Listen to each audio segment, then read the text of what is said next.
ਲੈ ਯਾਰ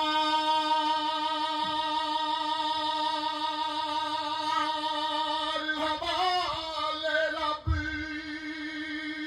ਦੇ ਤੇ ਮੇਲੇ 4 ਦਿਨਾਂ ਦੇ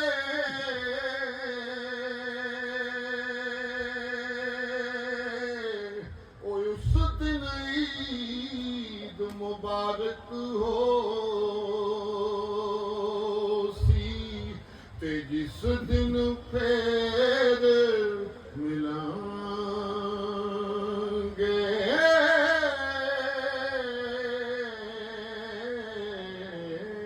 ਤੇ ਲਿਓ ਯਾਰ ਹਵਾਲੇ ਰੱਬ ਦੇ ਹੁਣ ਮਿਲਣੇ ਨਾਲ ਨਸੀਬਾਂ ਮੌਤ ਸਿਰੇ ਤੇ ਹਰਦਮ ਰਹਿੰਦੀ ਰੱਖਣਾ ਯਾਦ ਗਰੀਬ